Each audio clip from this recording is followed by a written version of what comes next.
After 4 years of Trump at the top, not many countries around the world look at the United States for leadership and guidance.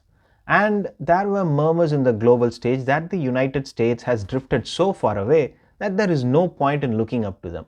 The incompetent response to COVID that saw the United States lose more people to COVID than any other country in the entire developed world made some question if the United States is as good as they say they are. So naturally, no one is looking at the President of the United States to take the charge and lead. So after securing enough vaccines for all Americans, Biden has decided that he will step into the global leadership void. He wants to be the person who can lead and in the process bring more hands to deal with the task at hand, which is to manage the pandemic globally. The Biden White House has agreed to spend $4 billion to help poor countries get COVID vaccine. At a G7 meeting today, President Biden is expected to announce $2 billion funding for Gavi, a vaccine alliance that will manufacture COVAX. The United States will be sending $2 billion over the next 2 years, with the initial donation of $500 million that is going to be sent right away. And once other donors in the G7 send the amount that they have all agreed to send, then the United States will send another tranche of $2 billion, which is expected to be delivered by the end of 2022. And it must be noted here that the Trump administration refused to support the COVID for Poor Countries Alliance.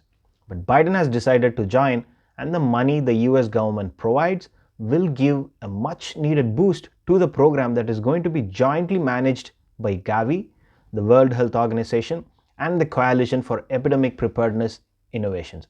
Developed countries with money have cleaned up the vaccine shelves.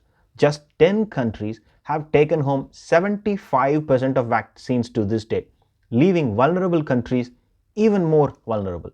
As the ambitious COVID-19 vaccine rollout in the U.S. moves slower than expected, many Americans will have to wait months to be vaccinated. But the wait could be years in poorer nations.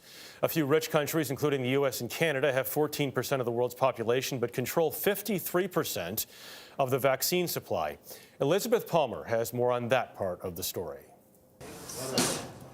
Every morning, new COVID victims arrive at Tehran's main cemetery.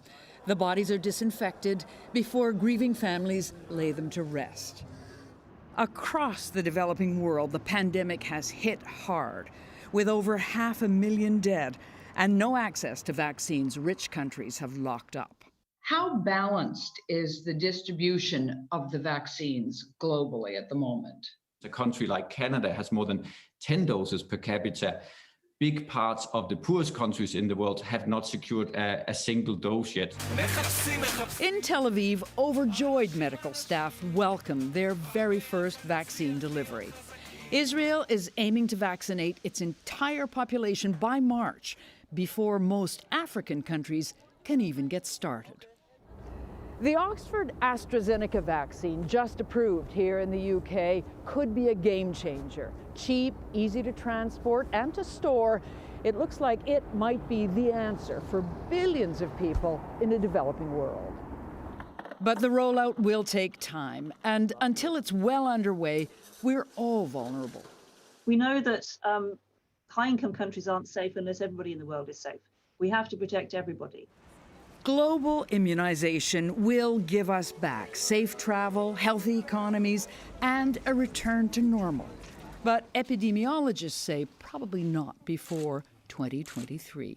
For CBS This Morning, Saturday, I'm Elizabeth Palmer in London. Biden's decision to step in will send a message to other rich nations that the time has come to help the poor countries, and leaving them to fend for themselves will only hurt everyone in the long run, as multiple countries, including the United States, have pledged to donate to the cause.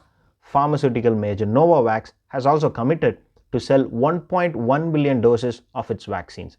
Small steps, but great ones in the right direction.